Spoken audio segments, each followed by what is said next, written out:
शहज़ादी ऐं धोबीअ जो पुटु। मिर्ज़ा मज़हर जाने जाना मशहूर सूफ़ी हो।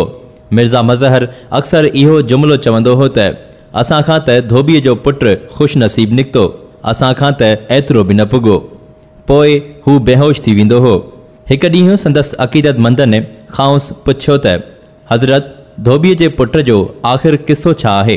हुन चयो त हिकु धोबीअ वटि महल मां कपिड़ा धोइण जे लाइ ईंदा हुआ ऐं हू मुड़ुसु ऐं ज़ाल कपिड़ा धोई इस्त्री करे वापसि महल में ॾेई ईंदा हुआ। उन्हनि जो हिकु पुटु बि हो जेको जवान थी पंहिंजे माउ पीउ जी कपिड़नि धोइण में मदद कंदो हो। उते शहज़ादीअ जा कपिड़ा बि हुआ। उन्हनि खे धोईंदे धोईंदे ख़ैसि शहज़ादीअ सां अणॾिठो प्यारु थी वियसि। इश्क जे इन जज़्बे जागण खां पोइ हुन जो मिज़ाज ई बदिलिजी वियो ऐं हू शहज़ादी जा कपिड़ा अलॻि करे चङीअ तरह धोई उन खे इस्त्री कंदो हो। ईअं करण खां पोइ हुन खे निराले अंदाज़ में वेढ़े रखंदो हो ऐं इहो सिलसिलो जारी रहियो।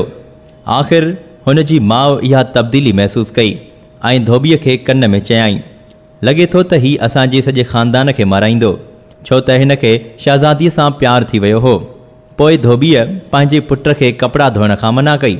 जॾहिं हुन खे इन ख़िदमत तां हटायो वियो त छोकिरो बीमार थी पियो ऐं कुझु ई ॾींहंनि में हू मरी वियो। उन विच में कपिड़नि धोइण ऐं वेहण जो अंदाज़ बदिलिजी वियो।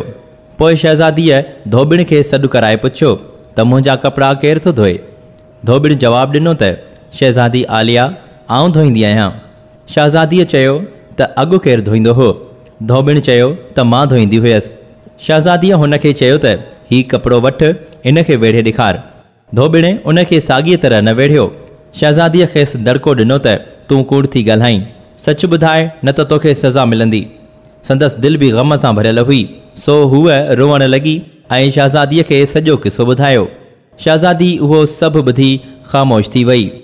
उन खां पोइ हुन सवारी तयारु करण जो हुकुम ॾिनो ऐं शाही सवारीअ ते सवार थी गुलनि सां भरियल हिकु टोकरी खणी आई ऐं सभिनी गुलनि खे अणॾिठी मोहबत जी क़बर ते नशावर कयो ऐं सॼी ज़िंदगी इहा संदसि आदत रही। हर साल संदसि वर्सीअ ते गुल खणी ज़रूरु ईंदी हुई। मिर्ज़ा मज़हर इहो बयानु करण खां पोइ चवंदो हो त जेकॾहिं कंहिं इंसान सां अणॾिठी मोहबत करे सघो था त पोइ अलाह साईं सां मोहबत छो नथा करे सघो?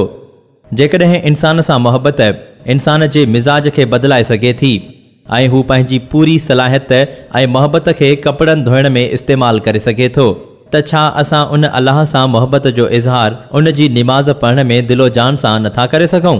पर असां रुगो बार लाहिण जी कोशिशि कंदा आहियूं। जेकॾहिं का शहज़ादी प्यार सां वेढ़ियल कपिड़नि जे नमूने खे सुञाणे सघे थी त पोइ छा रब मोहबत सां पढ़ियल निमाज़ ऐं जान छॾाइण वारी निमाज़ खे नथो सम्झी सघे छा? पोइ चवंदो हो त धोबीअ वारो छोकिरो कामयाबु आहे छो त उन जी मोहबत क़बूल कई वई, जॾहिं त असांखे पंहिंजी कयल इबादत जी का बि ख़बर न आहे त उहा क़बूल थींदी या असांजे मुंहं ते मोटाए हई वेंदी।